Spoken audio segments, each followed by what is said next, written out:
Update breaking news voice of পুরুলিয়ায়।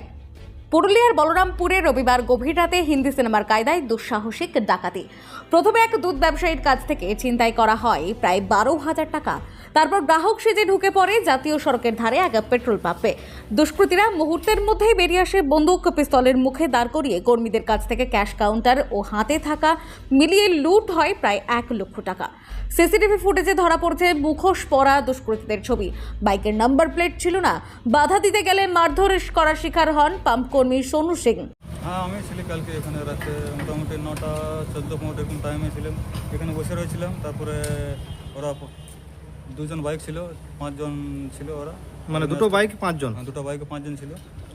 তারপরে আগ্নেয়াস্ত্র দেখে আমাদেরকে টাকা সব নিয়ে টাকা নিয়ে গেছে আর কি। কত টাকা ছিল? তারা কোন দিক থেকে আসে? এদিক থেকে বলরামপুর দিক থেকে আসে, বলরামপুর দিক ঝাড়খণ্ড থেকে চলে যায়। দুটো বাইকই বলরামপুর দিক থেকে? হ্যাঁ, দুটো বাইকে বলরামপুর দিক থেকে আসে। কত টাকা ছিল? মোটামুটি কেস মানে ড্রয়ারে ছিল মোটামুটি 37,000 টাকা, আর আমাদের কাছেও দুজনের কাছে মোটামুটি মিলিয়ে 15-16 হাজার টাকা ছিল আর কি। মোটামুটি 55-60 এরকম কিছুটা টোটাল। তো আপনার কতজন ছিল এখানে? আমরা 3 জন ছিলাম। 3 জন? 3 জন। তো পুরো পাম্পে 3 জন ছিল? হ্যাঁ, 3 জন। তারা 5 জন আছে? হ্যাঁ, তারা 5 জন ছিল। কি ছিল তাদের, কি রকম অবস্থায় ছিল তারা? তারা রেনকোট যেমন থাকে সে পুরা ঢাকা নিয়ে ছিল আর কি। তারপরে একজনের একটু হালকা চেহারা মানে দেখা গেছে আর কি। কি রঙের বাইক ছিল? বাইক ছিল কালো, কেটিএম।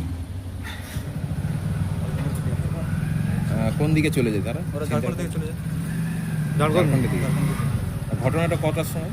মোটামুটি 9টা 14-15 এরকম টাইম। 14-15। কি নাম?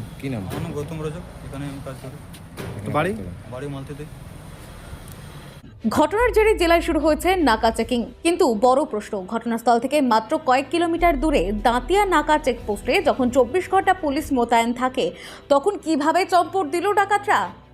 নিউজ ভয়েস অফ পুরুলিয়ার গ্রাউন্ড রিপোর্টে প্রত্যক্ষদর্শীরা জানিয়েছেন তারা এরকম দুঃসাহসিক ছিনতাই আগে দেখেননি। এ বিষয়ে পুরুলিয়া জেলা পুলিশ সুপার কি বললেন দেখুন। এটা আমরা একটা ঘটনা ঘটেছে, আমরা ইনভেস্টিগেশন করছি, কিছু লিড আমরা পেয়েছি, সেগুলো পার্সু করছি। কি প্রাথমিকভাবে কি মনে হচ্ছে যে ঝাড়খণ্ড থেকে এইসব কাণ্ডগুলো হচ্ছে? সব এটা বলার মতো এরকমভাবে এখনও পর্যন্ত সময় আসেনি। আমরা আশা করি খুব তাড়াতাড়ি মিসক্রিয়েন্স যারা আছে ইনভলভ তাদেরকে আমরা অ্যারেস্ট করতে পারবো, তারপর আমরা জানতে পারবো। তাহলে আমরা